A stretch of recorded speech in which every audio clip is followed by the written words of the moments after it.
When you're indecisive, start with an idea and get to work. Nothing becomes something every time. So you're having some problems alone in life, or just taking years of going in a circle, trying to get out, what do you do? In the past, we didn't have any phones or computers. Phone on the wall, that was it. You had to get out in the world, make your way, be brave. And parents kicked you out when you were 18. You could pick your 3 ways to go. Work, service, or college. You picked one and you went for it, and you stuck with it because you didn't want to quit.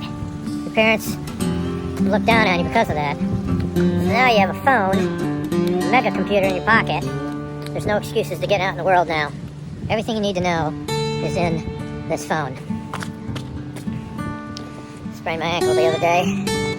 Still trying to get it on. It's in the gym.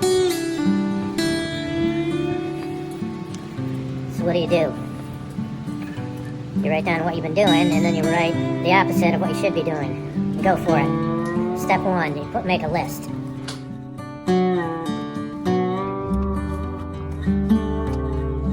Drink of the day is water. Song of the day is Wicked Game by Stone Sour. Insane. You gotta put it on and sing it at the top of your lungs. So you're going in circles, what do? Well, you start asking questions. You get on your phone for your little daily activity that you usually do for hours on end, and you cut that in half. You do your half, and then you get out into the outside world. Have conversations with people. Ask a lot of questions and take notes. Then, a few days later, you cut your activity on your phone in half again. Within 2 weeks, you should be at your bare minimum looking at that thing. I'm not saying never get on there. You gotta have some fun. But if you're going around in circles and you want to break out of it, you're gonna have to do something different besides hanging out inside and getting on the phone. Back in the day, you didn't have all this communication. It's communication overload. You get your guts up, you'd call a girl, you'd ask her if she wanted to go out with you. One night, have some fun. If she decided to say yes, you were in. You gotta remember, when you're alone, you have all this opportunity. Or you make a list of 5 women, you put the highest one at the top, the most educated. The one that's put a little bit of time in accomplishing something, that knows it takes a lot of work to get somewhere. Then after that, you gotta remember that she thinks she's all that, and you want somebody that wants to keep working for the next thing. Because then they'll give you the time of day after you win her over. So once you get married and she's accomplished her little college degree, she's gonna get bored. You want somebody that looks ahead, does whatever it takes to make things work out. You date 10 women, you can find one of them that'll want to give you the time of day, or spend some time with you, and then you work on it from there. You have to remember, you asked for this.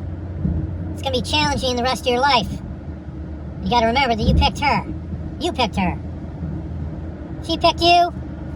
You're the luckiest son of a bitch I know. And most of the time, 86% of women want you to pursue.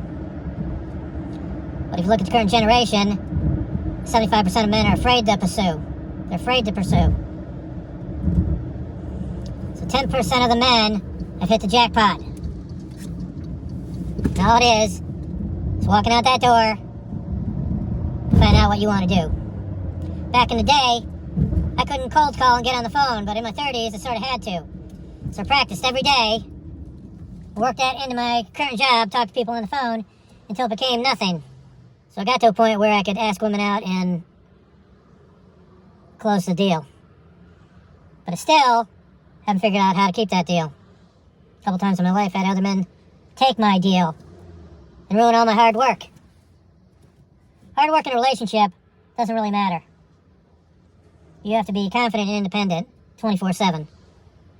So that means no swearing or getting emotional. Letting your emotions get away from you. Tried to show a little bit of emotion. But you have to remember, life isn't forever.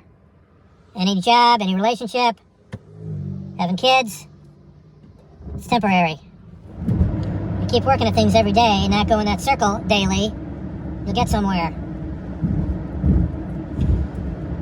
15 years ago, I was 50. Nobody wanted me. I wrote down my 5 women, 1, 2, 3, 4, 5. Started with number 1. I never got to number 2. I had a little bit of confidence. Got me 5 sons and daughters, 14 grandkids, and 4 great-grandkids. That's a kingdom. That doesn't matter what you have now. God is going to set something up and blow your mind. You know what to do. Amen.